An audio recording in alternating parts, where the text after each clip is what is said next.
Have you ever found yourself sitting in your studio listening to your latest master and something just tickles your ear the wrong way? All your levels may be on point and you've EQ'd and compressed everything, but when you push your mix into the limiter, it just sounds unpleasant. It's very possible that the standard method of EQing that you use is not enough. You may need to go into your individual tracks and sounds and scan for what we call resonant frequencies. So, what are resonant frequencies? Every object or medium, such as a guitar, speaker cabinet, or studio space, has a natural frequency that, when stimulated by an external source, will cause the object to vibrate at its highest possible amplitude. Let's take glass as an example. Depending on the structure, size, and many other factors, a single piece of glass will have its own natural resonance. This is the frequency that, when introduced by an external source, will cause the glass to vibrate most easily.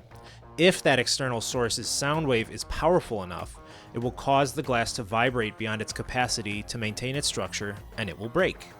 So, what does this have to do with your mixdown? Just about every instrument, synth, sample, or any sound really you introduce into your mix has these resonant frequencies that, when activated, can cause the sound to pop out of your mix or muddy it up and clash with other instruments. Resonant frequencies can be difficult to detect, and how engineers deal with them varies from person to person and project to project. Today, I'm going to show you how to find and reduce these resonant frequencies without destroying the character of your sound. Okay, so for our first example, I went ahead and loaded in a little slide guitar sample. Let's give that a quick listen here. As you can hear, there's a lot going on. And for our first method of getting rid of resonant frequencies, I'm going to go ahead and load the stock Ableton EQ Eight onto our channel here. And the first thing I'm going to do is click this little headphone button right here.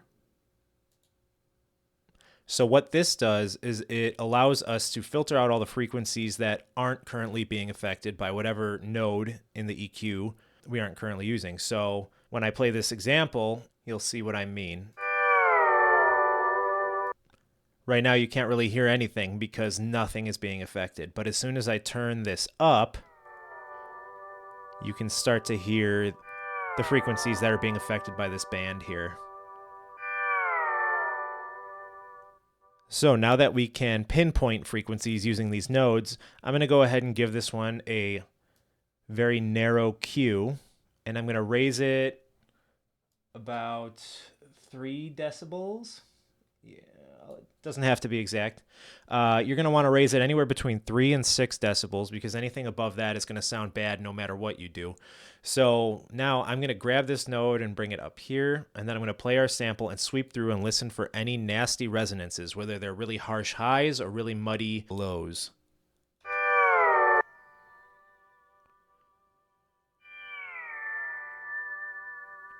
Ooh.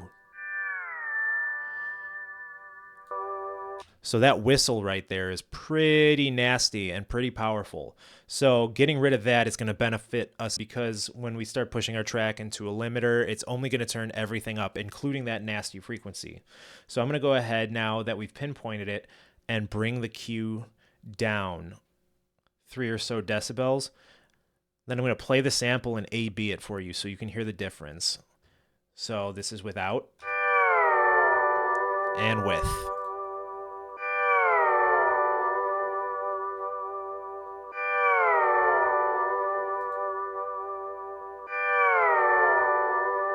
So it's a subtle difference, but like I said, in the long run, it's going to make a huge difference because that little whistle coming from the slide guitar is going to be less likely to pop out of our mix and hurt our ears. So doing this with a standard EQ is great, but if you have a dynamic equalizer, it will work much better, and here's why.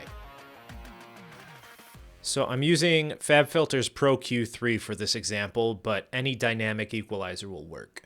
We can follow the same process we did with the standard EQ, but once we find the frequency, we can go ahead and make this node dynamic. And what that does, let's lower this Q, is it almost treats this like a compressor as opposed to an equalizer. So once the frequency passes a certain threshold of volume, it will begin to dip. So that means that when we play this now, we can see it only reacts when that specific frequency becomes really powerful, but otherwise it leaves it alone. And we can set the amount that we want it to dip by pulling this down. I'm going to make this cue even a little more narrow. And now let's give it a listen.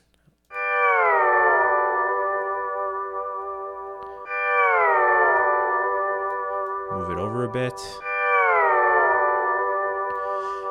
And you can do the same thing with Pro-Q3 that you can with the EQ8 by hitting the headphone button here.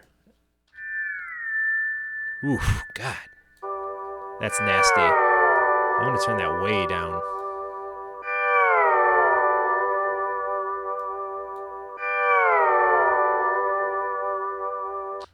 Okay, so that's much better. I have to stop and mention that while this can help clean up your mixes, if you overdo it, it can also destroy them. If you begin cutting out every little frequency that sounds just slightly irritating while soloed, you can start to lose the character of that sound. Your kick drums could lose their punch or lose their click. Your guitars can sound thin, your synth leads can sound weak, or your bass lines might sound less energetic. So I recommend only doing this when the problem is really obvious. If you're not sure, sometimes it's better just to leave it alone. Also, if you're enjoying this video, please consider liking and subscribing to my channel.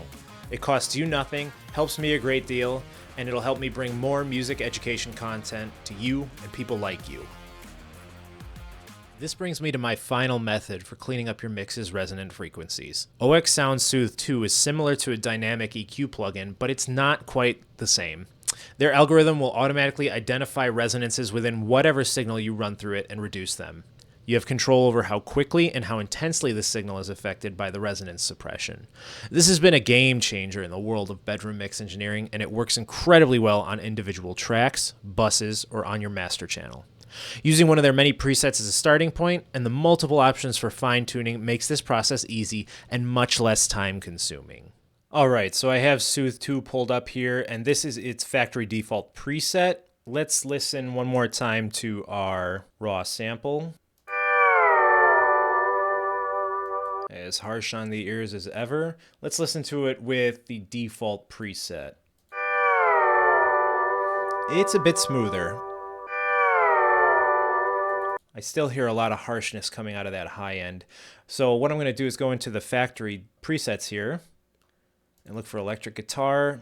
They have several different starting points: dedigitized software amp, E-guitar harsh, electric guitar D harsh. These are by different people. Guitar D spike, Hablamos guitar, smooth that guitar, and all of these. So I'm going to start with E-guitar harsh and see how it sounds, since our electric guitar here is pretty harsh. I'm still hearing a lot of harsh frequencies. Let's see if we have something that will affect it a bit more. Smooth that guitar. Let's see what this sounds like. Much better, much better. And now over here we have our attack, our release. This is how quickly it clamps down on the sound and lets go of it. Our depth knob over here is what I'm looking at, and I'm going to, just for the sake of an example, I'm going to crank it all the way up and listen to what this sounds like. Let's see.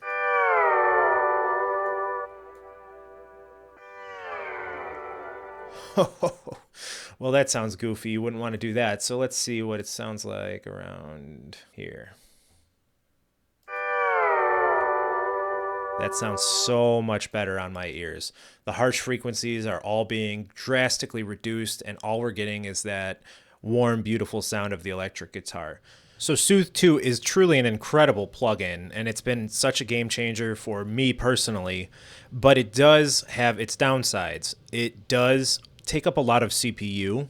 So if you have a lot of instances of Soothe2 open in the same project, you may want to freeze or flatten your tracks after they've been processed, because if you have too many instances, it could really start to slow down your workflow, your project. And it also does introduce latency, and quite a bit of it, to whatever channel you have it assigned to.